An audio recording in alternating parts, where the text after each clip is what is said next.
So, like Drew said, we do a different theme every week. Today's theme is, of course, how-to. So you guys are going to learn a lot from the four of us. You're going to see some great stand-up comedy. So just, open your minds, get ready to learn stuff. My presentation, I'm going to have to take you back, you guys. I'm going to have to take you back to a year 2003. Much different time. We all remember 2003?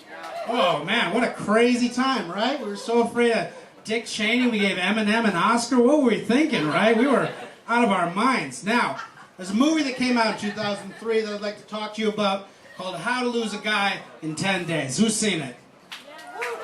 All right. A couple of you guys, if you don't know, it's a romantic comedy starring Kate Hudson, Matthew McConaughey. Actually, if you Google best movies of 2003, it is 6 from the last, narrowly beating out. Next slide, a movie called The List, which the genre is just gay pornography. So, How to Lose a Guy in 10 Days, great movie. If you haven't seen it, allow me to give you a little bit of a summary here. I'll walk you through it. Kate Hudson plays Andy Anderson. She's a real cool writer-gal at a fashion magazine for ladies called Composure, which writes articles like this one, Are You Too Young to Be Having Sex?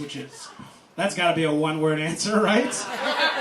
Does the law involve? Then yes, you're too young. So what she wants to do, her passion, though, is she wants to write, and I quote, about religion, politics, economics, stuff like that. That's where her heart lies. Unfortunately, the magazine, not into it. They don't want her to do that, so they push her to write how-to articles, including the article, How to Lose a Guy in 10 Days. Now, she's a great person. We like her right off the bat. We know she's a good person because she comforts her friend who got dumped first scene in the movie. Probably got dumped because she was dressed like an American Girl doll. I'm not sure what was going on there, but she's a good character. We like her. Now, Matthew McConaughey is our second character. He plays Benjamin Barry. He's a cool advertising guy at a cool advertising firm who just takes off his shirt in the office, shit like that. He's a cool dude. We know that because he drives a motorcycle and he, casually sexually harasses everybody he works with. He's, like a cool guy, definitely. We're supposed to like him for some reason. He's in advertising. Next slide. You may have noticed that their names are alliterative. Of course, she is Andy Anderson.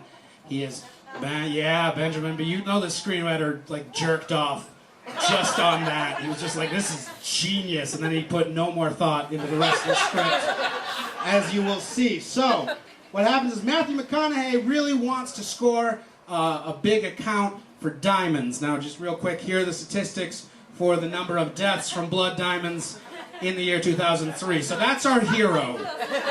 That's the guy we're rooting for. Now, next slide. Matthew McConaughey's boss, the creepy old man there, he says, I'll let you have the account if you can get a woman to fall in love with you in 10 days. Because that's the kind of creepy thing that old people do when they're rich and they just can't get off otherwise, right? Because they manipulate beautiful people. So he agrees to do that at the same time that Kate Hudson, of course, is writing an article, How to Lose a Guy in 10 Days. She's going to push a guy away, right? So, of course, they meet each other, get matched up. Yep, synchronicity. The two become one. They go on an adorable date here where they eat lobster, which is the most disgusting thing. And look at how wet his fingers are. That's the nicest moment in the movie, too. That's the moment where they're getting along and they're, in love, right? And then everything after that, she begins to subtly manipulate him. She makes him get a drink of Coke and miss the last 5 seconds of the Knicks game, which, right, terrible. Next slide. She gets that guy to beat him up at, what do they see, Sleepless in Seattle. They go see Sleepless in Seattle, and that guy beats up Matthew McConaughey. Great scene. Next slide. She takes him to a Celine Dion concert. Oh, my God, his manhood, right? Next slide, and she fills up his medicine cabinet with tampons and things like that, which, of course, he reacts to the way you would react if you, found a dead child, right? He loses his shit. It's nuts, all right? So, granted, she's not being that nice. A couple other things happen. They play cards for what feels like 25 minutes, but it's really only, 12. They eventually fall in love. They have sex in his childhood house bathroom with her parents outside. Very creepy scene. And they fall in love. Unfortunately, as happens in these movies, they're revealed to be imposters, right? Like the forces come against them and they go, oh, you were lying and you were lying. And so they have this big blowout moment where they sing You're So Vain, which is, I guess, supposed to be like a bummer or something like that. The movie's kind of like, you know what the most embarrassing thing would be is a duet. It's not that bad. And then, of course, Andy gets to have the great line as they're parting ways. She gets to say, "You can't lose what you never had," which is a line that YouTube user Smitri Dakal pointed out should be award-winning dialogue. Should have been no awards.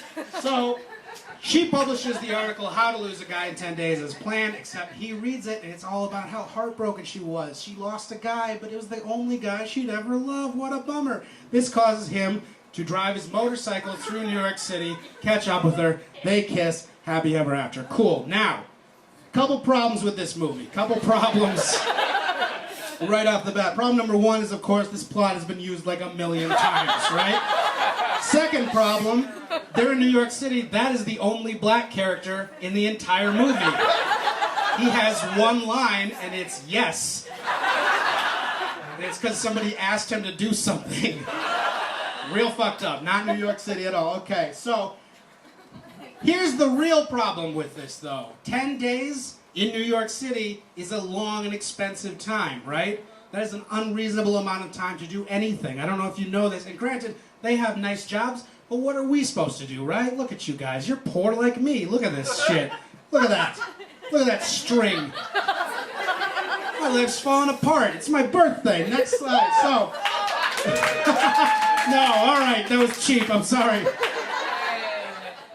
So let's look at it by the numbers. So, granted, the movie came out in 2003, but in 2004 they did up the minimum wage, and granted, since then it has doubled. But for the sake of this argument, we'll say that she or he is making $7.15 an hour. So that comes to about $286. If you're working full time, that's not counting tips, and that's not also counting wage garnishes. So you're not going to be clearing an apartment in Manhattan, a one-bedroom or a two-bedroom. I don't know if she has a roommate in the movie. It doesn't really matter. So, obviously, this is not feasible. So, what I would like to do is propose to you guys, of course, how to lose a guy in 0 days.